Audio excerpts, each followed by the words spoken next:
If you've been craving bakery style cinnamon rolls made from home, then this is the recipe in the video that you need to watch. I'm going to show you how to make my jumbo cinnamon rolls from scratch. Make sure you like this video if you enjoy this content, and the full recipe will be in the description below.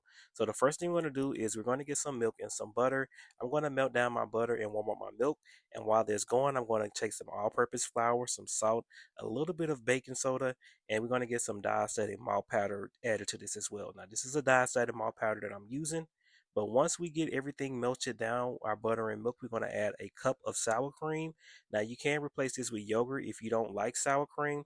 I like sour cream with this dough because it gives us a fatty richness to it. It gives it a soft bite, but yogurt is a great sub in. I will use Greek vanilla yogurt if you want to sub in that for the sour cream. So we're going to continue to stir till everything dissolves into the milk and butter.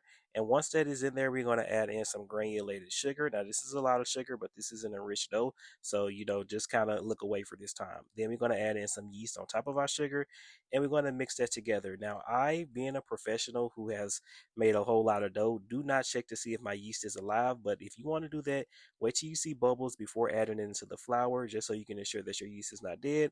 But since I'm a pro at this point, I just basically just add it on into my flour mixer and making sure I get every little bit of that milk and butter and all of that sugar in there. Now here comes the most annoying part of this recipe, and it's basically mixing the dough. So you're going to be here a good 10 to 15 minutes. This is a very enriched dough, so it's going to take a while for the gluten to develop and for it to come together. So I'm starting on low speed and I'm just mixing it together, making sure everything is well combined first on low speed before we mix up to a higher speed. So once I see that all of the flour is kind of inside of the dough and is mixing properly, I'm going to go up to low to high speed, and I'm going to basically let it just go. So you're going to be here for a while. It's going to be sticking to some of the sides of your bowl, but that's okay. Just keep going. Just keep going. You're going to keep swimming and keep swimming, keep swimming. I'm sorry, thinking about Dory, but you're going to keep it going and don't touch it. Just make sure it's not falling off the side of your table or whatever you have your mixer on. But you're going to stop about halfway or into your high speed mix, which is about 5 minutes after you mix on low speed. And you're going to scrape down your bowl and you want to make sure everything is well combined. You're going to close it down and continue to mix it, and you're going to see it start to stick, and that's because of all the enrichment that is in the dough.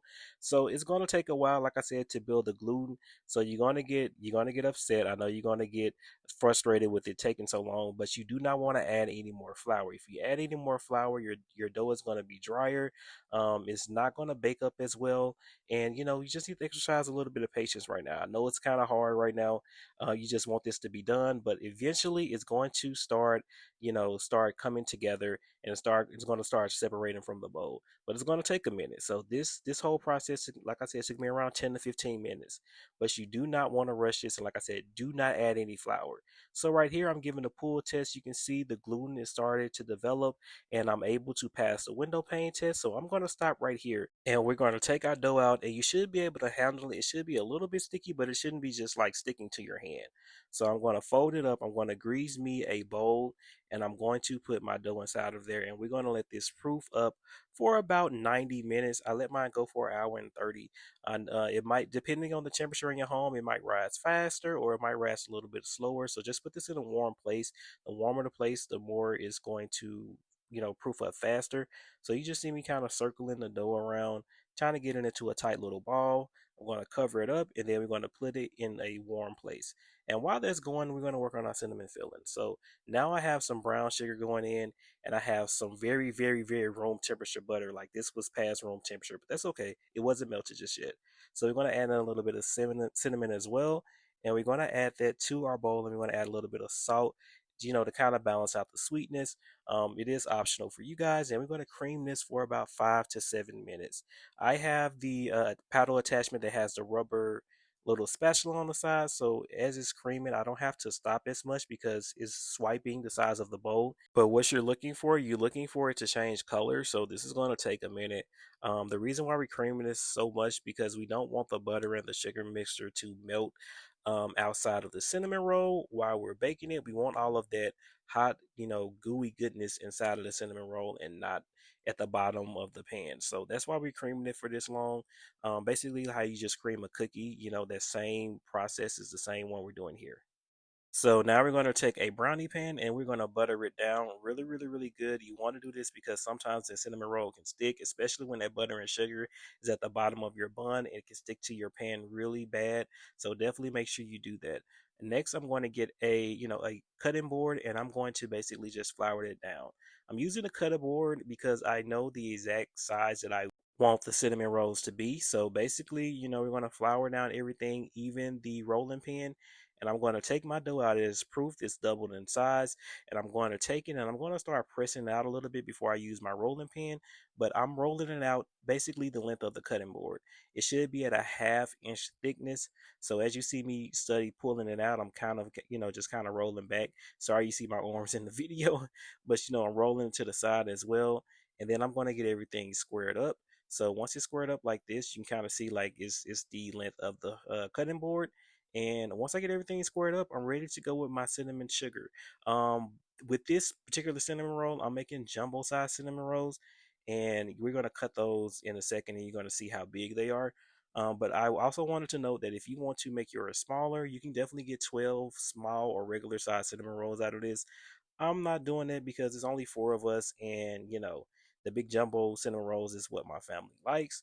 So I'm just taking the butter and sugar mixture and I'm spreading it edge to edge, and then we're going to start, kind of centering this so we can start rolling it up. I'm trying to get a perfect rectangle, so that's why it's taking me so long. But once I get a perfect rectangle, we're going to start gently rolling this up, and we want to roll as tightly as we can.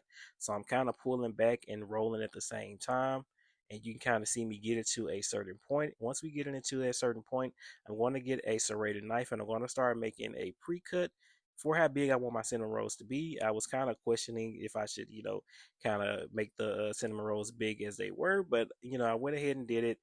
You also want to add a little bit of water to your serrated knife when you're cutting it. It's not going to be perfect. I didn't use any floss, so I'm just making the biggest cinnamon rolls that I possibly can. And once I get those cut into my circles, I'm going to put them in the brownie pan, and we're going to kind of pat them down to make sure they're kind of in a perfect circular motion. That's as good as I got it. And we're going to put this some parchment paper over this, and we're going to let this rise in the fridge for overnight or for about 6 hours. So here's how they look coming out of the refrigerator, and you can kind of see they grew a little bit, but now we're going to tint this with foil. You don't want to completely cover them or get the foil closer to the cinnamon roll so it stick. You just want to kind of tint it. You kind of see me kind of pulling it up just to make sure that it's not touching. So now I put this on top of another sheet pan because sometimes the cinnamon sugar can spill out, and we're going to let that bake for 30 minutes covered. So now I got some brown butter. It's just a little bit of brown butter and some powdered sugar. And we're going to make our glaze. So I'm just going to add a little bit of vanilla extract to my brown butter as well as a little bit of milk. I will leave the full recipe to this brown butter glaze, excuse me, in the description below. So we're going to mix that together and then we're going to add that to our powdered sugar. Now I didn't bother sifting this because this is the Domino's brand powdered sugar. And if it was a regular store brand powdered sugar, it would be hard to mix and it'll have clumps. But since it's not, it was all good. The Domino's brand is always superior. And you can see me adding a little bit of milk to kind of thin it out. I'm trying to get it to a consistency that is spreadable, but it's also not too thick. So if you can kind of see it's spreadable, but it's thick when I try to pick it up. And to me, that's perfect. So now my cinnamon rolls have been in the oven for about 30 minutes, and you can see they've rose beautifully. And now I'm going to take them back and let that get a little bit browner for an extra 15 to 20 minutes. I did a hard bake on these cinnamon rolls because I wanted to have that crust to kind of counteract that texture of the soft, pillowy cinnamon roll that's going to be on the inside with all that goo. So that's what I did, and that's what I was going for. And you just take your glaze and just spread it on there. This brown butter glaze paired with the cinnamon roll was a chef's kiss. I mean, it was soft, it was pillowy, it had texture to the cinnamon roll. I'm not gonna lie, I could have ate all four of these cinnamon rolls by myself, but of course I shared with my family. But yeah, if you want more dough recipes, check out the link in my description. Like this video if you enjoyed, and see you later.